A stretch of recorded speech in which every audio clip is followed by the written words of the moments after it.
InsyaAllah. Boleh ikut lah. Baik, insyaAllah kita mulakan dengan Ummul Quran Al-Fatihah. A'udzubillahi minasyaitonirrajim. Bismillahirrahmanirrahim. Alhamdulillahi rabbil alamin, arrahmanir rahim, maliki yaumiddin. Iyyaka na'budu wa iyyaka nasta'in. Ihdinas siratal mustaqim. Siratal ladzina an'amta 'alaihim ghairil maghdubi 'alaihim waladdallin. Amin.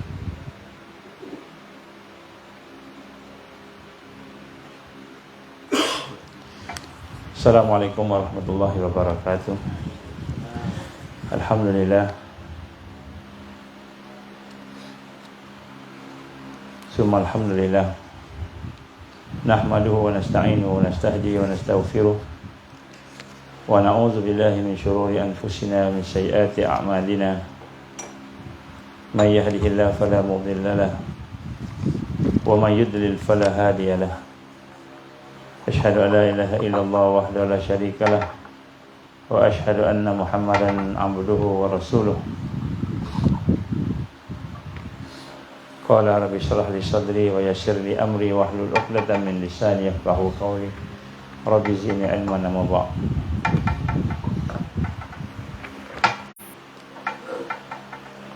Assalamualaikum warahmatullahi wabarakatuh. Alhamdulillah, pertama-tama kita syukur kepada Allah SWT diberikan kesempatan dan peluang untuk kita sama-sama duduk bersolat secara berjamaah subuh. Ini subuh yang pertama. Subuh yang pertama kat surau. Apa nak nama kat surau ni dah? Jadi insya-Allah kita syukur diberikan peluang dan kesempatan. Jadi mudah-mudahan Allah memberikan kepada kita kekuatan untuk istiqamah. Pada hari ini asalnya nak ajak baca maksurat, tetapi beberapa perkara berlaku, maka kita buat kuliah subuh. InsyaAllah. Jadi saya ambil petik daripada buku yang sebenarnya panjang. Dia punya ditulis oleh Dr. Majdi Al-Hilali, Al-Hasim As-Sanama wa kun inda nafsika saghiran. Dia terjemah sebagai berhala-berhala yang ada di dalam hati, berhala yang ada dalam manusia. Okey.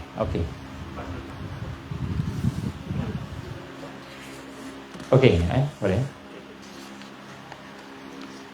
Jadi insya-Allah antara perkara yang penting di dalam tarbiyah, tak apa kot. Dah. Ya. Antara perkara yang penting dalam tarbiyah ialah kita ingin membebaskan diri kita daripada syirik.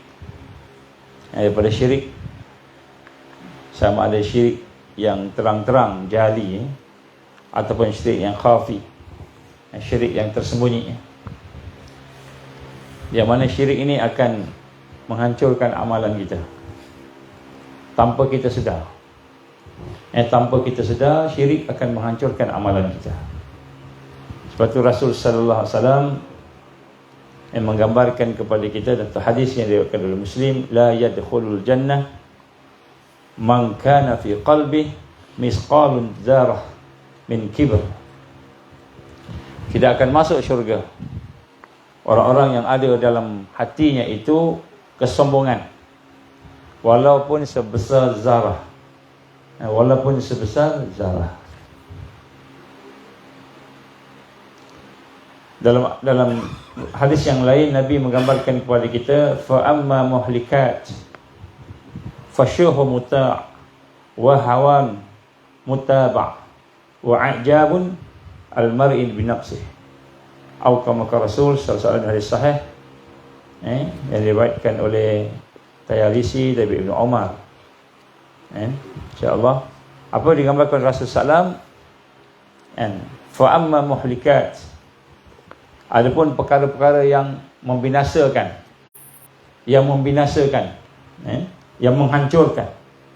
Fasyuhin muta', iaitu sifat syuh ni, kikir, bakhil.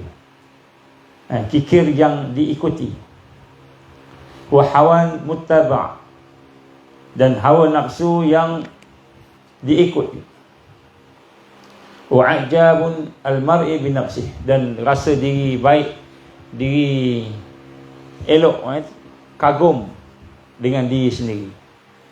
Jadi Allah Subhanahu Wa Taala mengambarkan melalui Rasulullah SAW ini bagaimana antara perkara-perkara yang akan membinasakan. Bukan disebut dekat sini dari sudut yang lain, tetapi dari sudut apa yang ada di dalam hati kita. Sifat bakhil yang diikuti, yang dituruti, hawa yang diikuti, dan juga ujub. Al-ujub, ujub ni kita rasa diri kita lebih baik daripada orang lain. Dalam satu hadis yang lain, Rasulullah SAW gambarkan kepada kita, la yazalu rajul yazhabu bi nafsihi hatta yuktaba fil jabbarin fayusibuhu ma asabahu, atau kama kata Rasulullah SAW. Hadis ini Imam Tirmizi. Seseorang itu akan terus-menerus merasakan dirinya itu hebat, besar. Dia akan rasa dirinya lebih baik daripada orang, sehinggalah ia digolongkan dalam golongan orang yang sombong.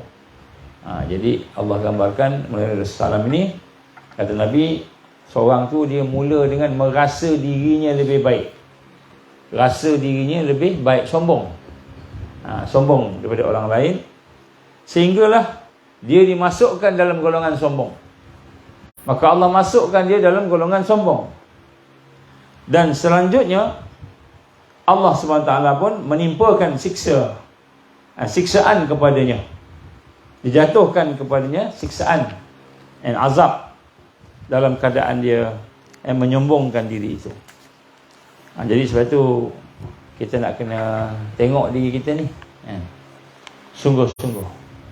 Sebab itu dalam tarbiyah Rasulullah SAW, perkara yang nombor satu sekali nak duduk dalam tarbiyah mesti ada sifat rendah diri, at-tawadhu'. Sifat rendah diri. Rendah diri ni maknanya bukan sekadar kita tunduk, jalan tunduk ataupun cakap slow, perlahan. Kita rasa kita tak cakap kuat, tak cakap banyak, cakap slow je, jalan tunduk buat pun, angkat pun pelan-pelan, nampak beradab Itu bukan tawadhu'. Tawadhu' ni dalam hati. Jadi dalam hati kita, dalam hati kita yang mana kita merasakan bahawa diri kita ni seorang hamba Allah, serba kekurangan. Kita serba kekurangan. Bila kita tengok sahabat kita, kita tak nampak kelebihan kita. Itu tawadhu'. Bila kita melihat seseorang, kita rasa kita lebih hebat dari dia. Itu ujub. Bila kita melihat seseorang, kita rasa kita lebih besar daripada dia, dan kita mula menghina dia, merendah-rendahkan dia, mempelekehkan dia. Itu takbur. Takbur. Bila kita mahu memperlihatkan kehebatan kita kepada orang, kita ada sesuatu yang baik, kita nak perlihatkan kehebatan kita kepada orang, itu riak. Semua syirik berlaku. Siapa yang beramal dengan amalan-amalan yang ada syirik di dalamnya, Allah tak terima sikit pun. Sebab Allah ni dia Maha Esa. Dia tak suka dia disamakan dengan siapa-siapa. Jadi amalan tu hebat macam mana pun, tapi kalau di dalamnya ada sikit syirik, Wa'iyazbillah min zalik, Allah tak terima. Allah tak terima. Sebab tu hari ini ramai orang buat amal macam-macam, tapi amalnya tidak meningkat, amalnya tidak boleh istiqamah, amalnya tidak ada barakah. Kenapa? Kerana di dalamnya ada kibria, dalam bedong ujub. Jadi ini adalah penyakit-penyakit bagi mereka yang nak duduk dalam tarbiyah, kena tengok sungguh-sungguh. Kerana kalau tidak, maka dia akan makan amalan kita.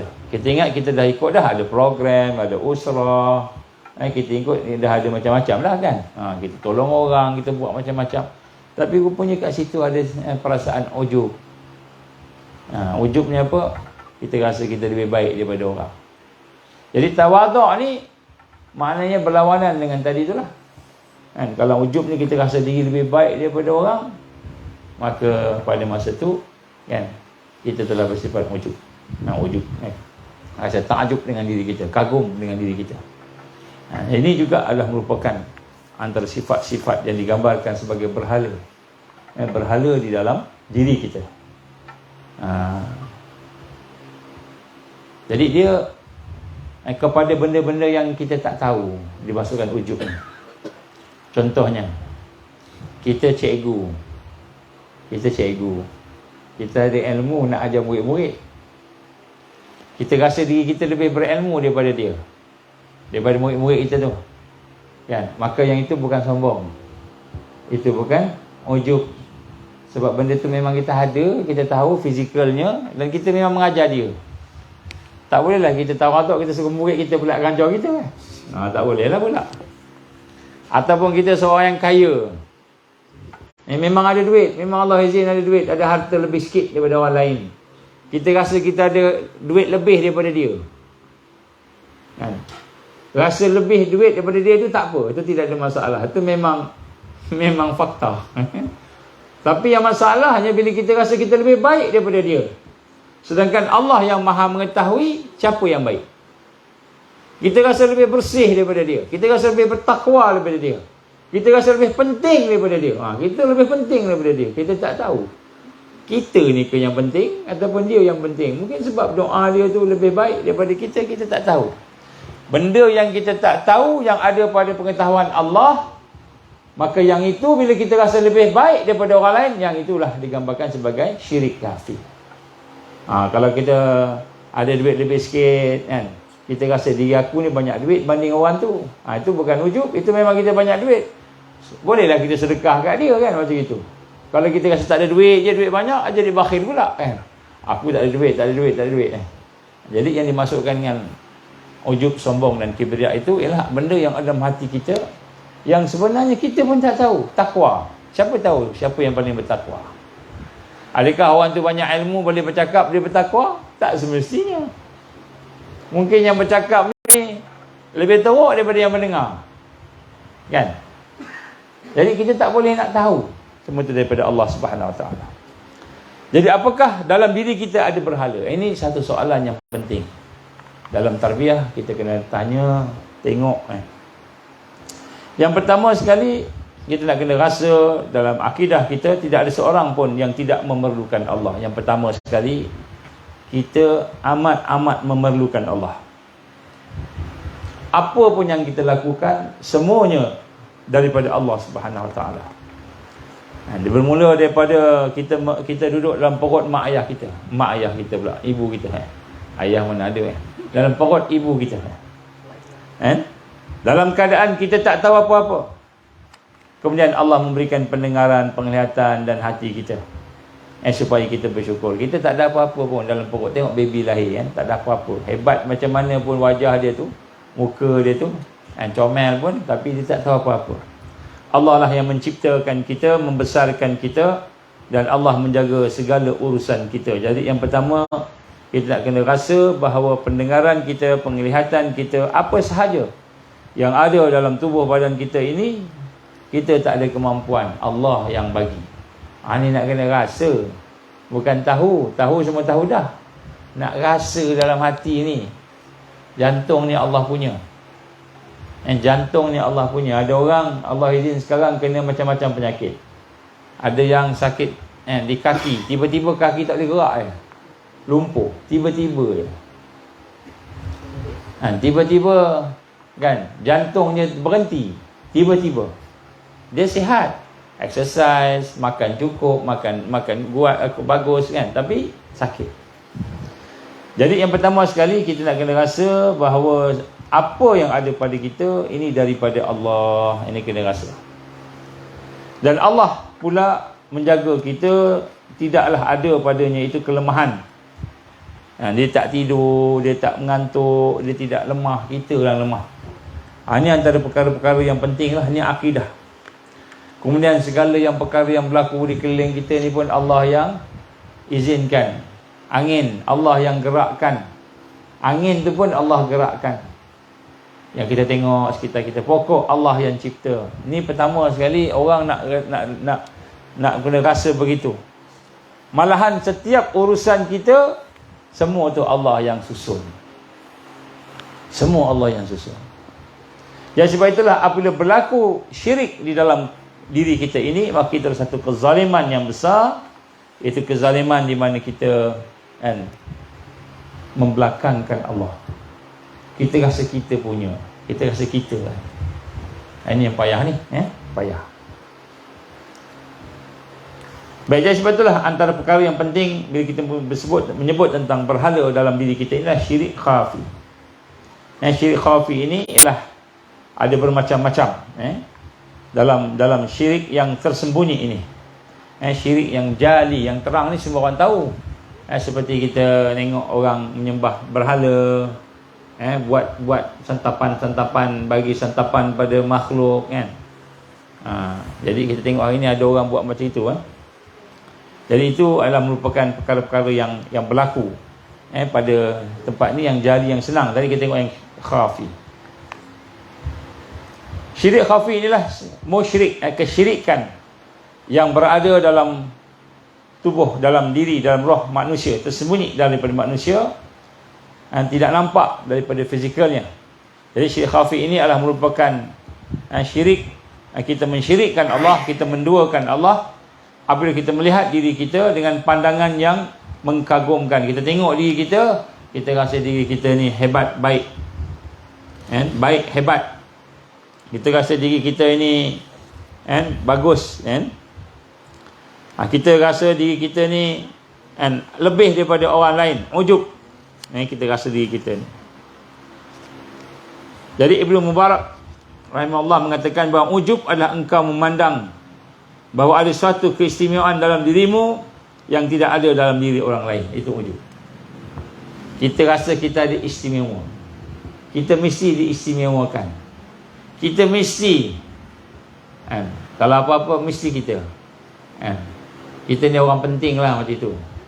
Kita orang penting. Kalau kita rasa diri kita penting, orang lain tak penting, tu ujub dah. Dah ujub dah tu. Maka intinya daripada ujub ini, seseorang itu memandang kepada dirinya, memiliki sesuatu dalam dirinya yang tidak ada dimiliki orang lain. Orang lain tak ada, aku ada. Itu ujub dah. Kita rasa macam tu.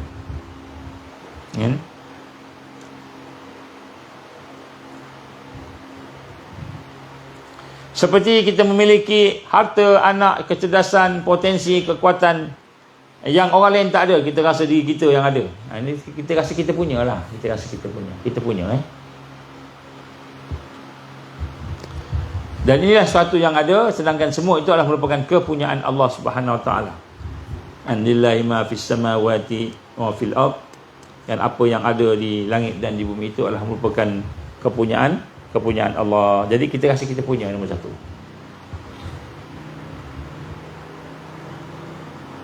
Kalau isteri, suami, dia rasa suami ni dia punya. Kalau ibu, anak, dia rasa anak ni dia punya. Kalau suami pula, isteri, dia rasa isteri dia punya. Kalau ayah, anak tu dia rasa dia punya. Dia boleh buat apa saja. Dia rasa dia lebih baik daripada dia rasa tak boleh dah. Dia rasa kita punya. Sebab tu salah satu tanda orang soleh ni, pengalaman lah salah satu tanda kita ni Allah nak bagi pertolongan. Allah uji kita dengan benda yang kita sayang. Allah ni maha cemburu. Kalau kita ni soleh, kalau kita ni baik, kalau kita ni dekat dengan Allah dan kita sayang dengan sesuatu makhluk, tak kira lah apa, Allah akan uji kita dengan itu. Sebab Allah cemburu dengan orang yang beriman, yang sayang kepada yang lain selain Allah. Allah maha cemburu. Al-ghirah. Allah ni maha cemburu. Cemburu Allah luar biasa.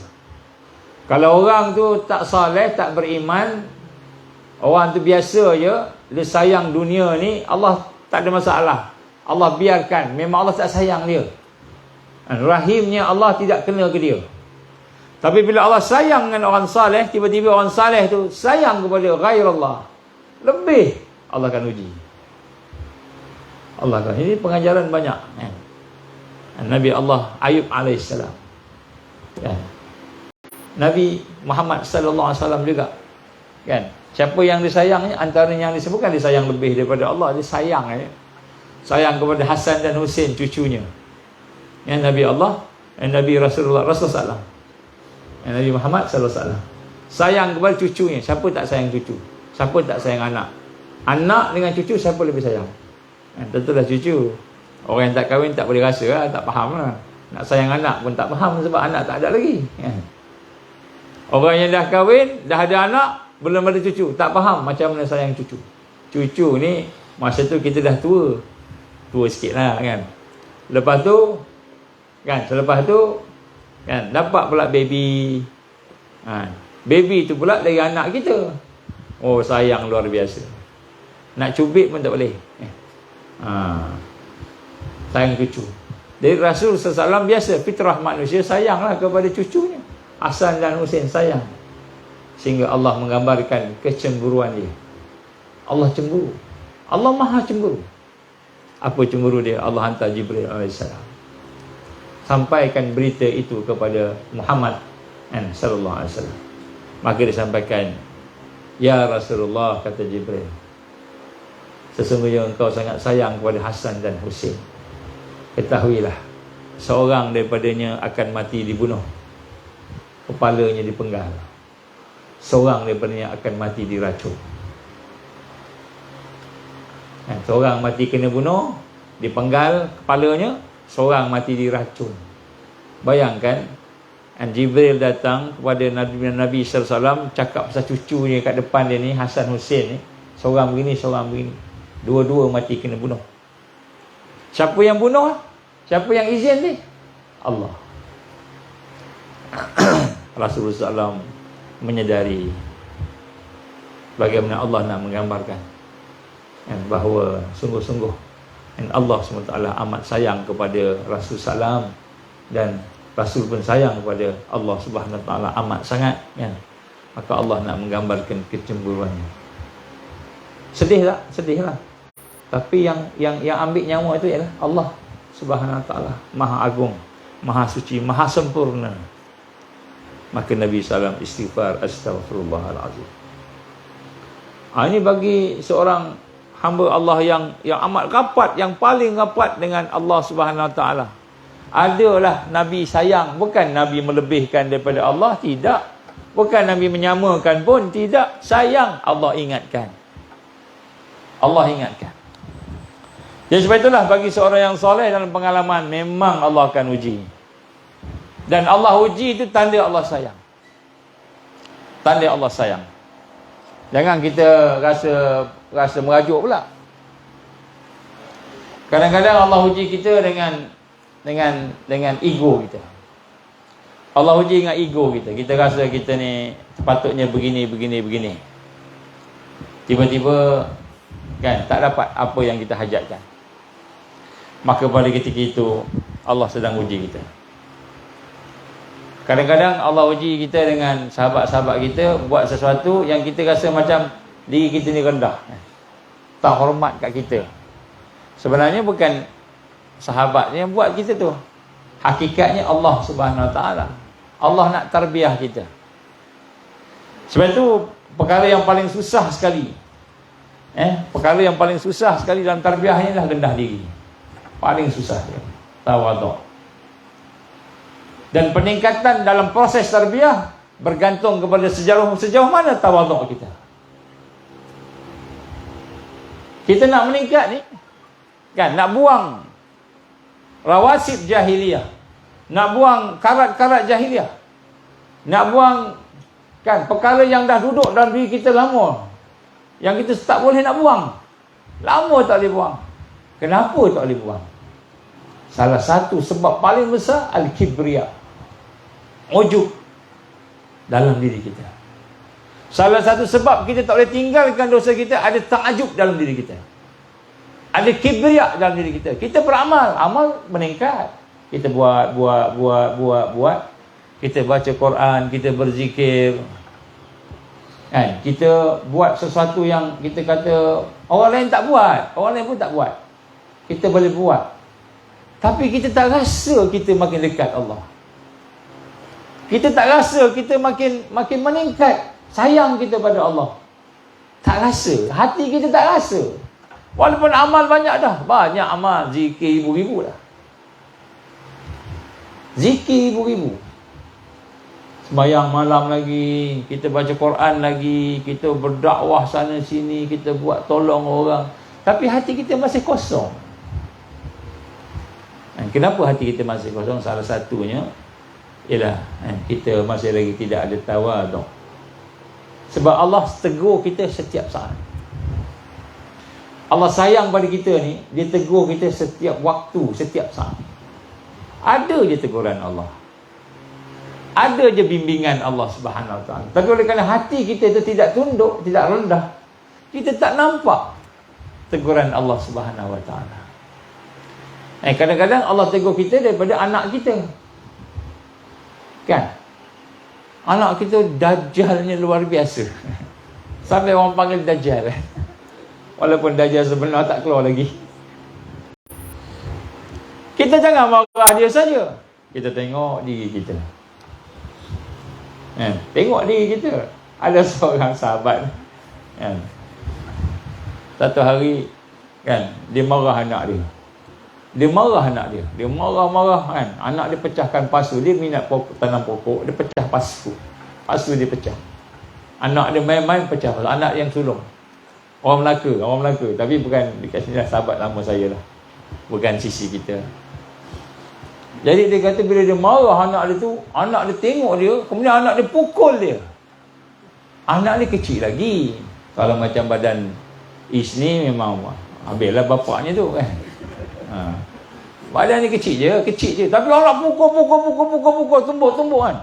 Marah sangat kat dia lah. Lepas tu anak dia lari. Lepas tumbuk tu, lari naik atas bilik, tutup pintu, kunci. Macam gitu. Dia terdiam. Kenapa dia terdiam? Agaknya kenapa? Dia kata kat saya macam tu lah. Menangis. Dia cakap dia menangis masa tu. Dia kata ketika anak dia pukul dia tu, tak ada apa-apa pun. Dia badannya besar, tapi anak dia kecil. Tapi anak dia pukul sungguh-sungguh. Tapi budak pukul kan. Pukul.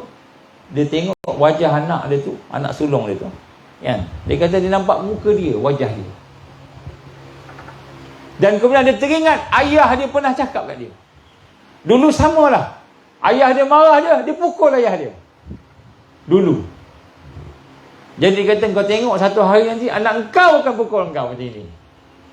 Dia kata menangis dia. Allah, ayah dia cakap macam tu. Jadi sungguh. Dia tengok anak dia pukul dia. Rupanya dia nampak wajah dia. Dia terdiam. Dia tak jadi nak marah anak dia ke nak pukul ke. Tak. Terdiam dia. Ini yang Allah Subhanahu Wa Taala nak tunjukkan. Nak didik kita. Nak ajar kita. Kadang-kadang tengok anak. Dekat anak tu ada kelemahan kita. Dekat anak tu ada kekurangan kita. Kadang kita tengok sahabat-sahabat kita.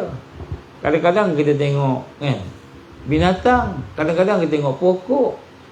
Di sana ada tarbiyah daripada Allah. Sebab tu Allah Subhanahu Wa Taala dia bukan hanya mencipta manusia, tetapi dia juga mencipta sistem yang akan mendidik, mentarbiyah manusia. Tapi kita nak kena rendahkan diri kita baru kita nampak. Kalau tak, kita tak nampak. Kita tak nampak. Walaupun pengajarannya besar di depan kita. Kadang-kadang kita nampak benda yang ajaib, baru kita nampak. Sebenarnya bukan mesti benda yang ajaib. Yang hebat-hebat tiba-tiba kan berlaku. Kan? Kita tengah duduk-duduk, peti sambar depan kita. Pokok terbelah. Betul-betul depan kita. Kan? Terbelah pokok. Astagfirullah. Baru kita nak rasa. Dekatnya dengan kematian. Rupanya tak. Dan sebab itulah yang pertama sekali kita nak kena ada tawaduk. Dalam tarbiyah ni kita rasa. Apa maksud tawaduk ni? Tawaduk ni maknanya kita rasa rendah diri kita. Kita tak rasa kita hebat. Bukanlah maknanya kita tidak boleh bercakap langsung. Sampai tak boleh mengajar ke. Sampai tak boleh nak bagi tazkirah ke. Tawaduk sangat. Sampai tak boleh nak buat kebaikan. Tawaduk ni bila kita rasa diri kita lebih hebat.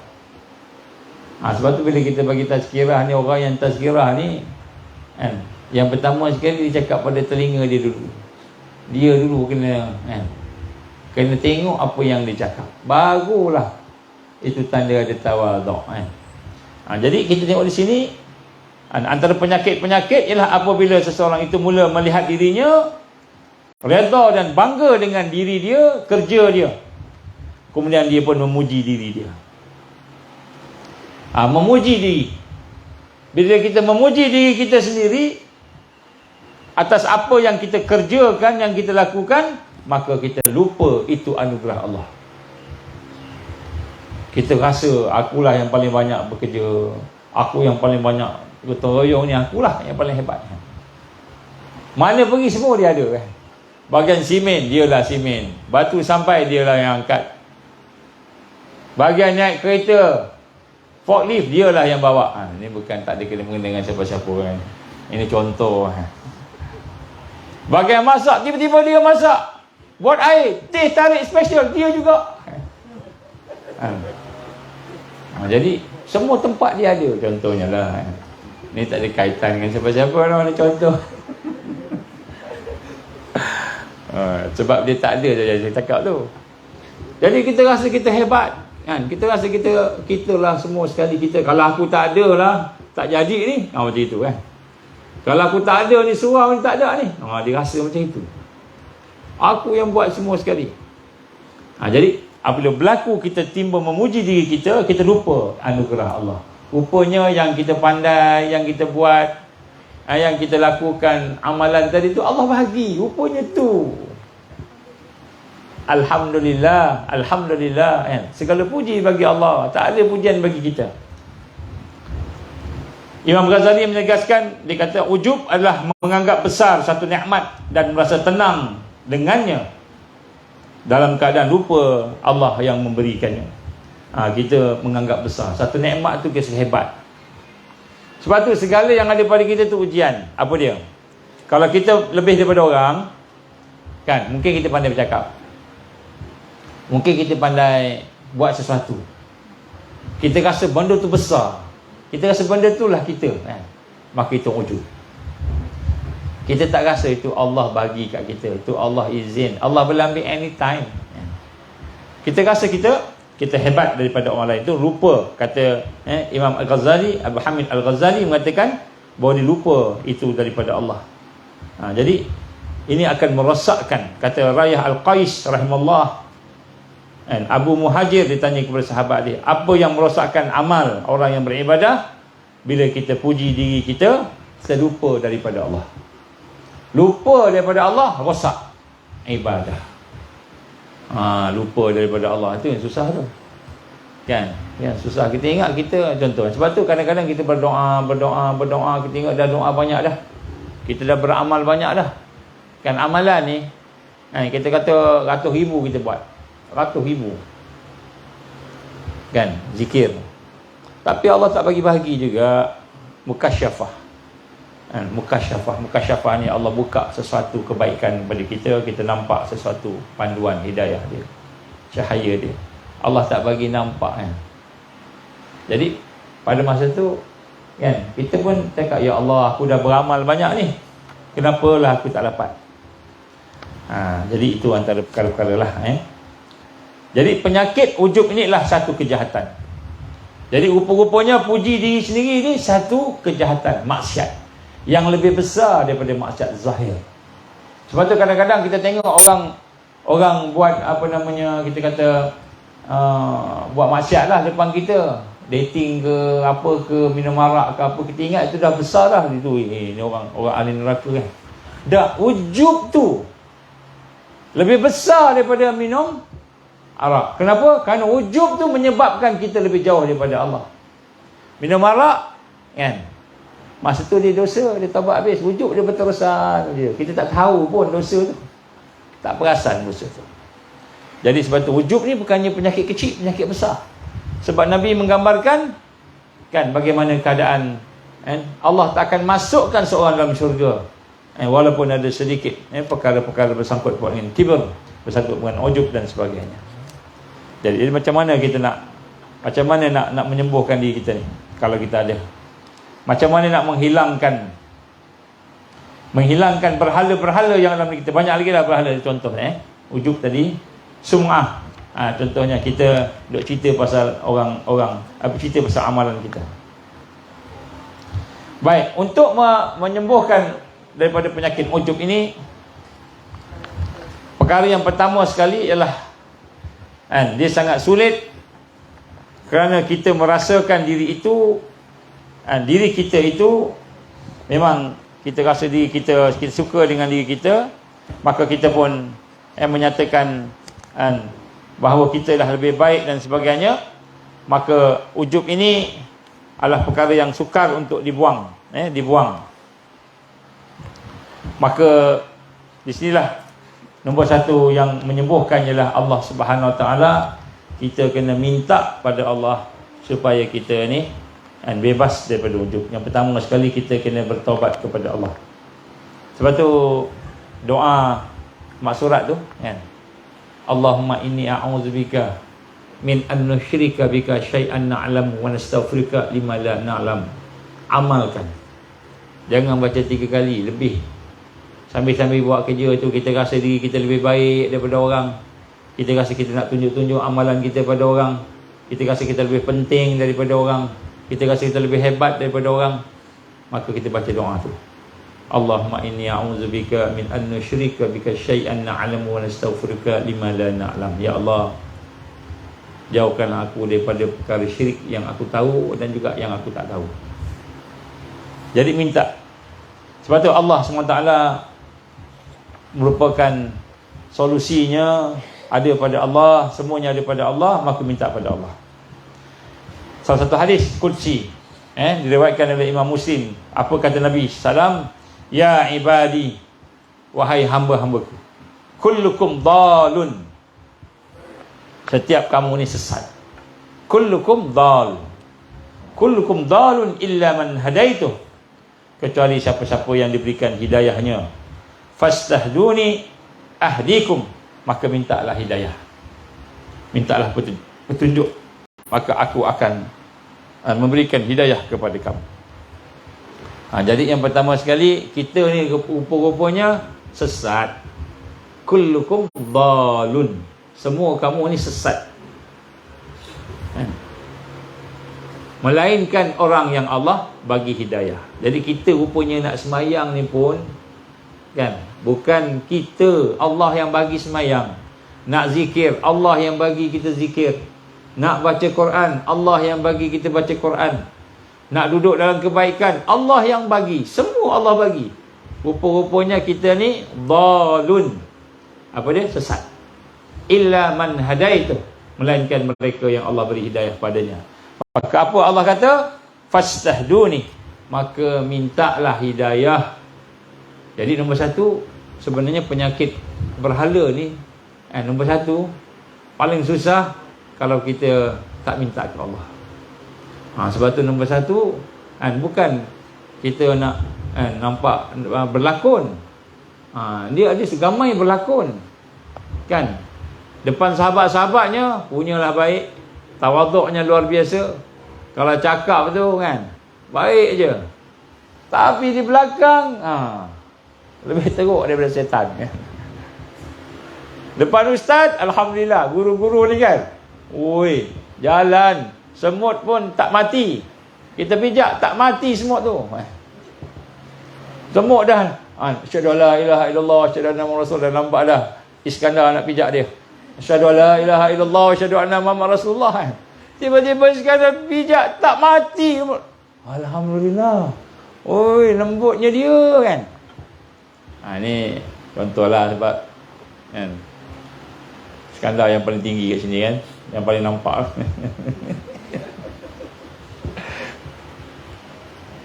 Seronok ada Iskandar. Dia menceriakan keadaan. Seorang lagi Amirul. Mana Amirul? Amirul tak datang lagi. Depan orang kita baiknya, cakapnya lemah lembut hebat, tunduk, insya-Allah, masya-Allah, subhanallah, semua ada. Belakang, seorang-seorang dalam bilik, kita tempat tak ada sahabat kita semua orang pakat-pakat karaoke belaga kita lebih setan daripada setan. Lebih setan daripada setan. Itu maknanya apa? Maknanya kita berlakon. Dalam tarbiyah tak boleh berlakon. Kalau kita berlakon, Yang akan meningkat bukannya takwa, yang akan meningkat lakonan kita je. Makin berlakonnya, kan? Makin baik. Wah, dulu tengok semayang 2 rakaat aja. Sekarang semayang dah 4 rakaat. Orang cakap, wah, ini mesti meningkat terbiahnya. Rupa berlakon. Jadi, bila kita melihat fizikal, kan? Semata-mata kita tengok diri kita ni kan. Kita tidak berlaku benar. Yang meningkat tu bukan amal. Yang meningkat tu lakonan. Sebab tu hari ni orang ramai, kan, minat pelakon. Sebab pelakon dia boleh jadi apa sahaja.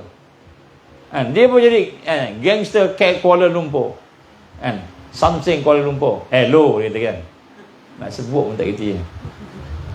Low macam ni kan apa. Apa pun tak kerti nak sebut lah. Tapi dia boleh berlakon jadi imam, jadi ustaz kan. Jadi mak kilau walaupun namanya munafik, cerita tu munafik kan.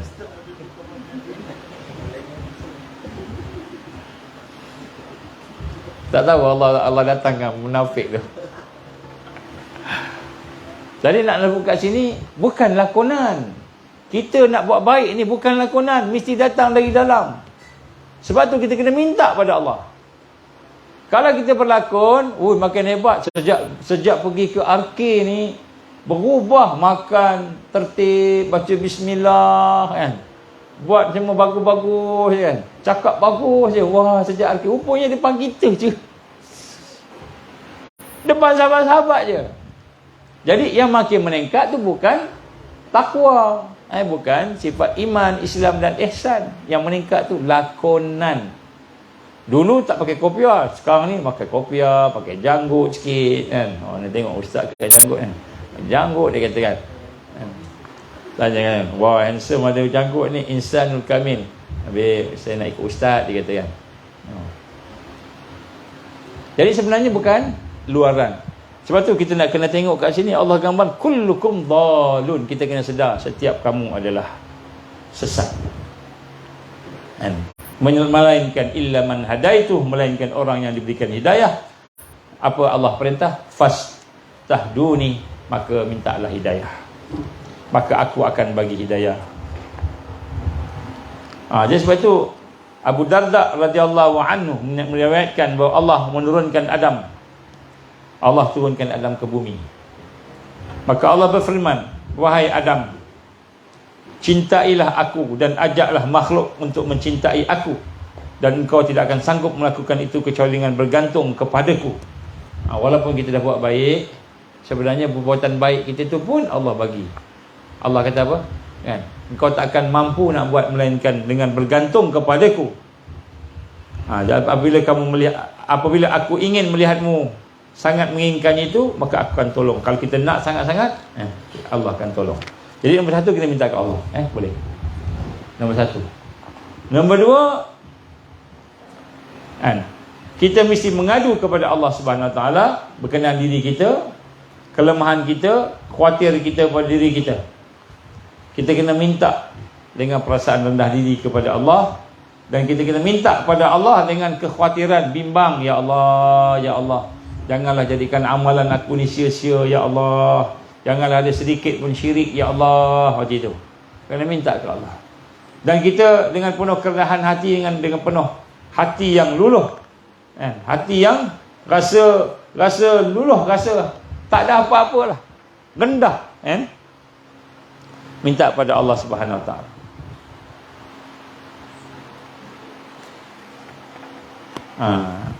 Baik.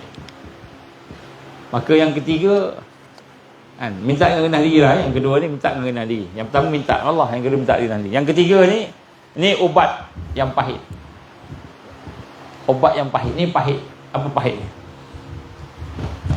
Rawatan daripada Allah Subhanahu Wa Taala yang paling penting ialah Allah akan membebaskan hamba-Nya itu daripada penyakit tadi itu. Maka Allah akan biarkan kita buat dosa. Allah akan biarkan kita buat dosa. Maknanya kita akan berdosa. Kita akan buat dosa tu. Ada kat kita rupanya. Dan kemudian nafsu akan menyuruh kepada keburukan. Nafsu akan buat keburukan tadi, menyuruh kita pada keburukan. Dan kita akan terjerumus dalam dosa itu. Membuatkan rasa percaya kita bergoncang, iman kita bergoncang. Ini Allah punya Al-Latif, Iman kita bergoncang. Sehingga kita diberikan peringatan. Maka datang peringatan. Maka ketika itulah kita sedar bahawa Allah yang maha mengetahui, yang maha besar, maha hebat.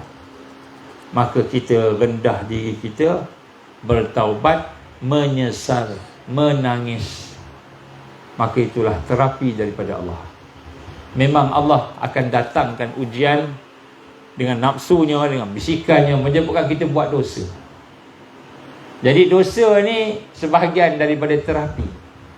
Bukan maknanya kita nak buat dosa, tak. Memang kita terjerumus. Dan bila terjerumus, maka kita mengerjakan kebaikan, kita kembali kepada Allah. Tetapi sekiranya kita menyombong diri, apabila seorang itu mengerjakan kebaikan, kemudian dia menyebut-nyebut kebaikannya di depan Tuhannya, dia menyombong dirinya, mengagumi dirinya, bangga dirinya. Aku dah mengerjakan ini, ya Allah. Aku dah mengerjakan yang itu, ya Allah. Maknanya dia bukan cakap kat orang lain, dia cakap kat Allah. Ya Allah, aku dah semayang. Ya Allah, aku dah puasa. Ya Allah, aku dah buat ni. Penat, ya Allah. Aku dah jaga anak, ya Allah. Siang, malam, pagi, petang. Aku dah buat macam-macam, ya Allah. Kita mengadu kat Allah. Kerja kita, amal kita. Itu pun ujub juga tu. Kata Ibn Qayyim al-Jauziyah rahimahullah, apabila seorang hamba membuat kebaikan, kemudian dia menyebut kebaikan dia, maka dia telah menyombongkan dirinya kepada Tuhannya.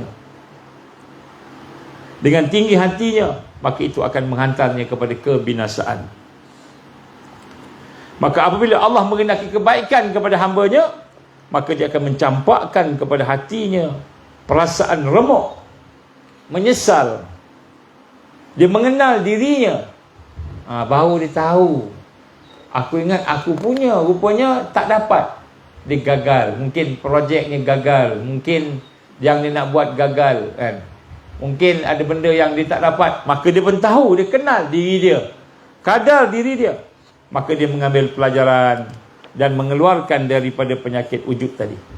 Jadi Allah SWT, kan, kalau dia sayang kita lah, insya-Allah semua yang ada kat sini Allah sayang, kan?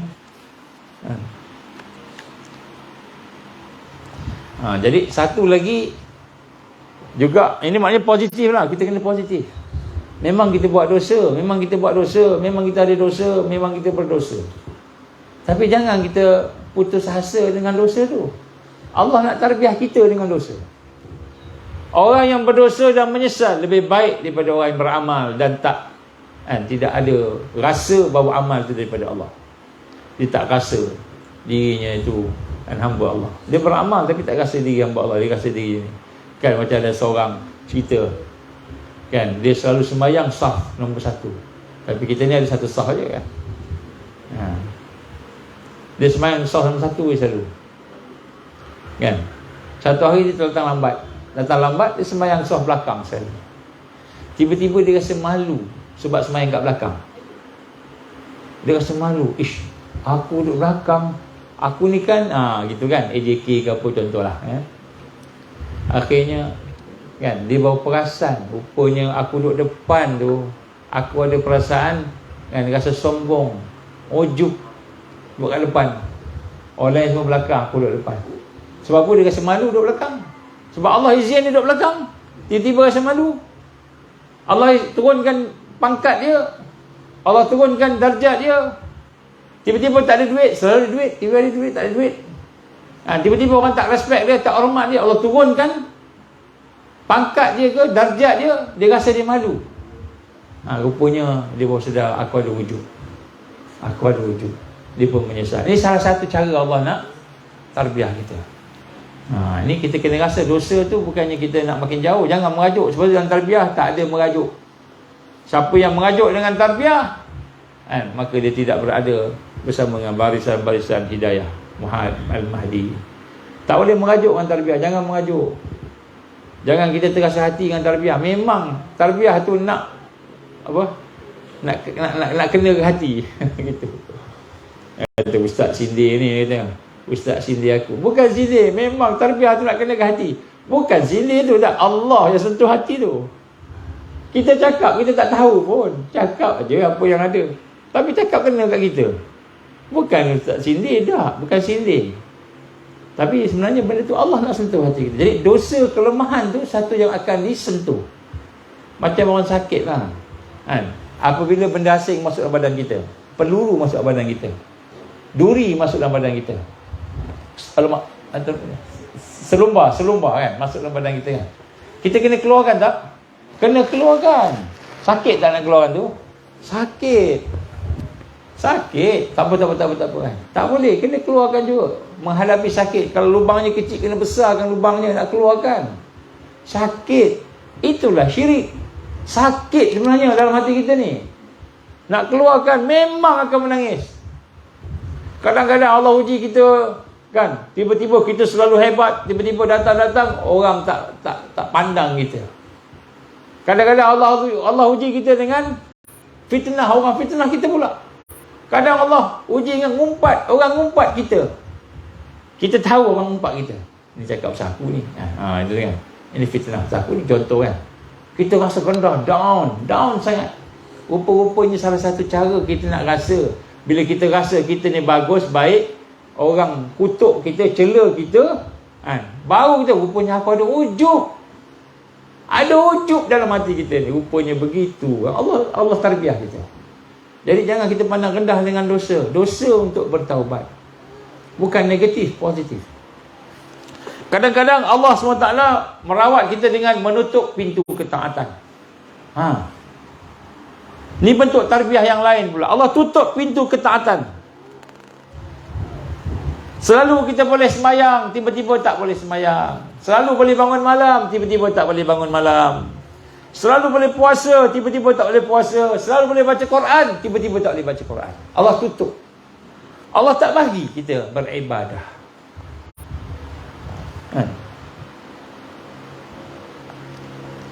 Sufyan As-Sawri mengatakan, mengapakah ketika aku meminta sesuatu kepada Allah, maka dia menahan. Allah tak bagi. Aku minta, Allah tak bagi.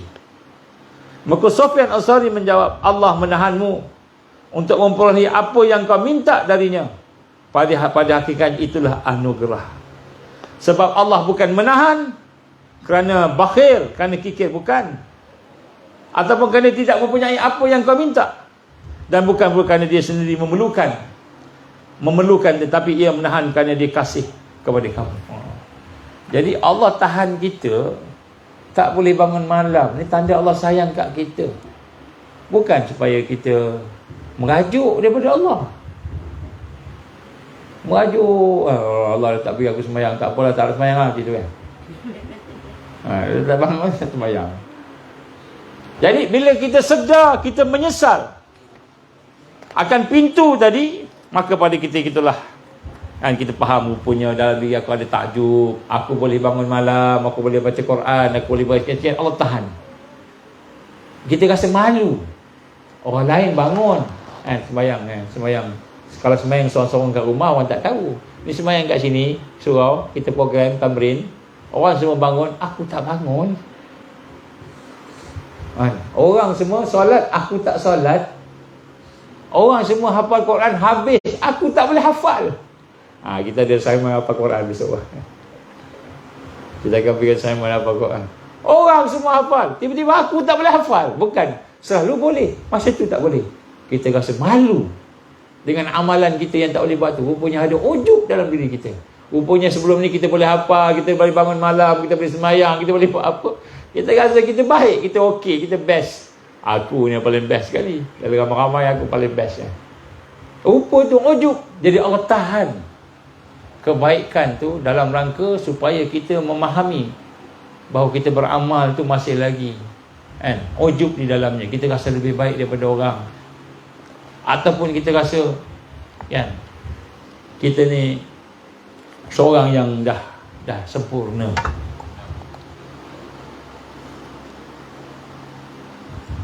Maka berkata Ibnu Qayyim al-Jauziyah rahimahullah, anda tidur kan? Kita tidur di malam hari dan menyesal pada pagi harinya kerana tidak dapat bangun malam. Menyesal. Itu lebih baik daripada kamu semayang malam pada pagi harinya dan menjadi seorang yang ujub. Kita semayang malam tapi ada ujub, kita rasa aku semayang malam semalam 100 rakaat. Orang lain semua bangun subuh baru bangun. Aku dah bangun awal dah. Kan? Aku tidur 2 jam aja, sejam aja contohlah kan. Ni tak ada kaitan siapa-siapa. Aku tidur sejam je. Kan? Bangun-bangun pergi surau kan. Aku yang pertama sampai. Aku yang azan contohnya lah. Tiba-tiba ada satu masa tak boleh. Orang lain dah habis sembahyang subuh, kita baru terkulat-kulat nak bangun. Allah tahan kita bangun. Kenapa? Kan rupa-rupanya ada ujub dalam amalan. Jadi sebab tu bila kita tak ada amalan, kita kena check. Mungkin sebab dalamnya ada ujub, mungkin sebabnya ada sombong. Allah tahan amalan tersebut. Bukan sebab dosa lain. Dosa lain pun ia juga. Tapi dosa sebab itu pun ada juga. Kemudian kita kena tengok lagi cara Allah SWT nak memberi kita, ialah kita kena meningkatkan makrifat kita kepada Allah. Kenal Allah. Kita kena kenal Allah SWT dengan makrifat yang sebenar. Bila kita kenal Allah, kita tahu tidak ada satu pun daripada kita, semua daripada Allah SWT. Baik, itulah insyaAllah sikit sebanyaklah. Ada lagi ni, ada berapa orang lagi insyaAllah. Jadi mudah-mudahan Allah memberikan kepada kita satu peringatan lah, supaya kita rasa bila kita ditahan oleh Allah daripada amal, bukan kerana apa, tapi mungkin dalam amal tu ada ujub, ada sombong. Dalam amal tu ada kibriya. Jadi bila kita pergi tu ada kibriya, ada sombong, ada takbur, maka pada kita Allah tahan. Mungkin kadang-kadang Allah tak hormat kita, melalui manusia buat tak pandang kita, tak layan kita, ataupun mungkin kita tak dapat melakukan sesuatu kebaikan. Kita nak baik, nak datang tamrin, tak dapat datang. Tak mahu no? Nak datang tamrin, tak dapat datang. Nak datang, tak dapat datang. Sebenarnya bukan kerana ada lain-lain, tak. Allah tahan kita. Allah tahan kita. Salah satunya ujub mungkin ada. Maka kita istighfar semula. Istighfar. Minta pada Allah, ya Allah, kenapalah aku tak dapat nikmat datang program? Kenapalah aku tak dapat nikmat bangun malam? Adakah dalamnya ada syirik, ya Allah? Berilah hidayah pada aku, ya Allah. Allahumma inni a'udzubika min an nusyrika bika syai'an na'lamu wa nastaghfiruka lima la na'lam. Ya Allah, jauhkanlah aku daripada syirik yang aku tahu dan syirik yang aku tak tahu. Minta kepada Allah.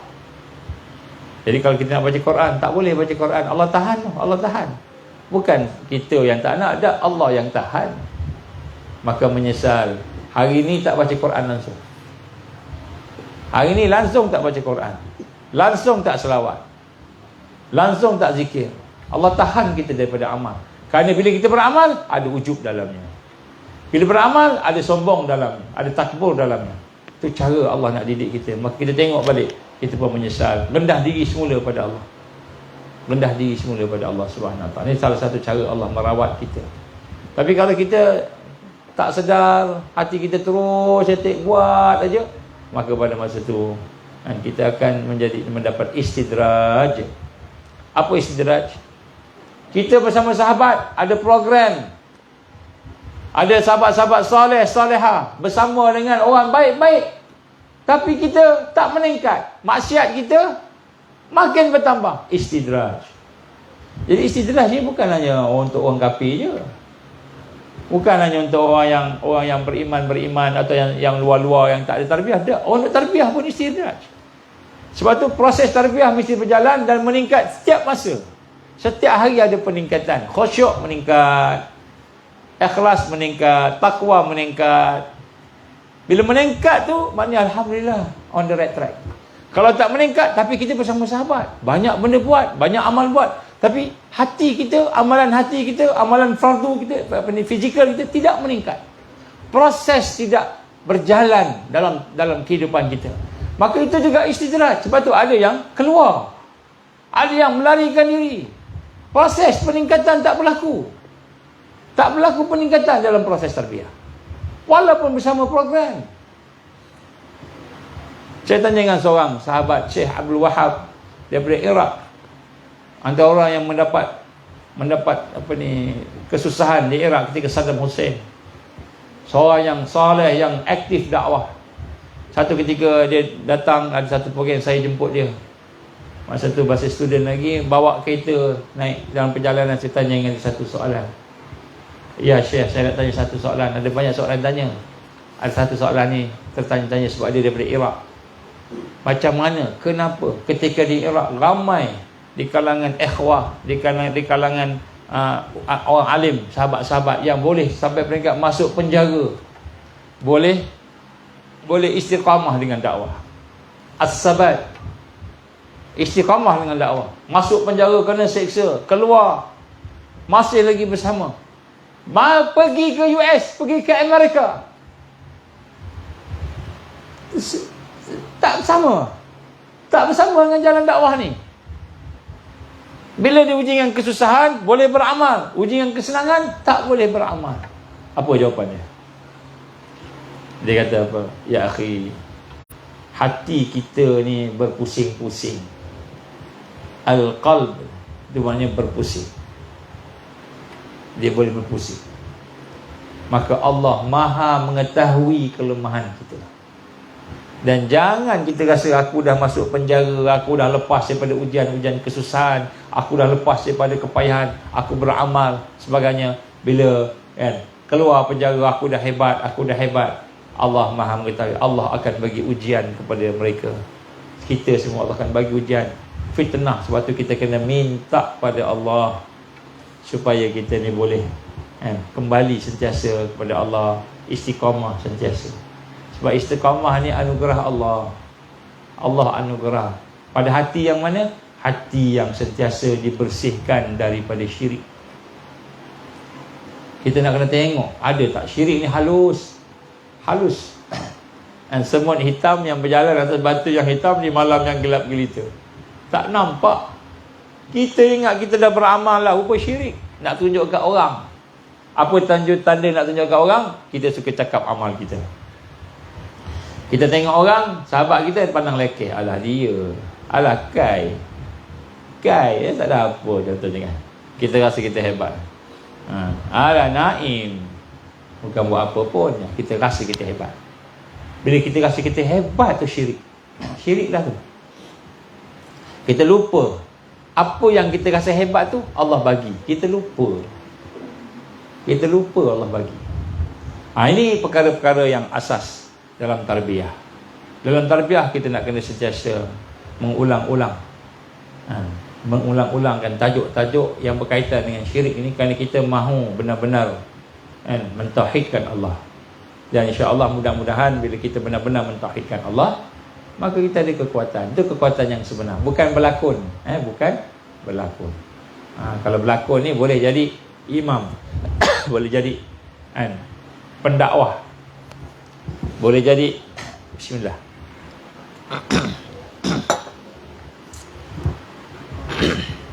Apa saja yang kita nak jadilah dan kita memperbaiki, menjadi suami yang misalilah, isteri misalilah, semua berlakon ni kita pun minat dengan pelakon kan. Siapa yang minat dengan pelakon, menyediakan pelakon juga. So jangan minat dengan pelakon. Yang berlakon, berhentilah berlakon. Jadi orang sebenar. Habis nanti tak ada orang nak bagi dakwah dan lakon, bolehlah bagi dakwah, betulkan diri. InsyaAllah. Aku liqali hadza astaghfirullahalazim li wa lakum. InsyaAllah mudah-mudahan Allah ampunkan kelemahan kita, dosa-dosa kita. Allah ampunkan keaiban kita. Mudah-mudahan Allah memberikan kepada kita untuk istiqamah dengan amalan-amalan hati dan amalan zahir untuk mentauhidkan dia insya-Allah. Kita baca doa rabita. Auzubillahi minasyaitonirrajim. Bismillahirrahmanirrahim. Kita bayangkan wajah sahabat-sahabat kita yang mungkin tidak sihat dan sebagainya. atau sahabat yang tidak bersama, mudah-mudahan mereka boleh bersama dengan kita. A'udzubillahi samil alim minasyaitonir rajim. Bismillahirrahmanirrahim. Alhamdulillahirabbil alamin, hamdan syakirin, hamdan hamidin, hamdan yuwafi ni'amahu wa yukafi'u mazidah. Ya Rabbana lakal hamdu kama yanbaghi li jalali wajhikal karim wa 'azimi sultanik. Allahumma innaka ta'lamu anna hadhil qulub qad istamat ala mahabbatik wa taqat ala ta'atik wa tawahadat ala da'watik wa ta'ahadat ala nusrati syari'atik. Fasik Allahumma rabitataha wa adimuttaha wa ahdiha subulaha واملأها بنورك الذي لا يخبو واشرح صدورها بفيض الإيمان بك وجمل التوكل عليك وأهلها بمعرفتك وأمت على شاة في سبيلك يا الله إنك نعم المولى ونعم النصير. اللهم يا مقلب القلوب ثبت قلوبنا على دينك وعلى طاعتك وعلى جهاد في سبيلك. لا إله إلا أنت سبحانك إنا كنا من الظالمين. اللهم إنا نعوذ بك من أن نشرك بك شيئا نعلم ونستغفرك لما لا نعلم. ربنا أتمم لنا نورنا واغفر لنا إنك على كل شيء قدير. ربنا لا تزغ قلوبنا بعد إذ هديتنا وهب لنا من لدنك رحمة إنك أنت الوهاب. ربنا هب لنا من أزواجنا وذرياتنا قرة أعين واجعلنا للمتقين إماما. ربنا آتنا في الدنيا حسنة وفي الآخرة حسنة وقنا عذاب النار. ربنا تقبل دعاءنا إنك أنت السميع العليم وتب علينا يا الله إنك أنت التواب الرحيم. وصلى الله على سيدنا محمد وعلى آله وصحبه وبارك وسلم. سبحان ربك رب العزة عما يصفون والسلام على المرسلين والحمد لله رب العالمين. سبحانك اللهم وبحمدك أشهد أن لا إله إلا أنت أستغفرك وأتوب إليك. بسم الله الرحمن الرحيم. والعصر إن الإنسان لفي خسر إلا الذين آمنوا وعملوا الصالحات وتواصوا بالحق وتواصوا بالصبر. وبالله التوفيق والهداية. السلام عليكم ورحمة الله وبركاته.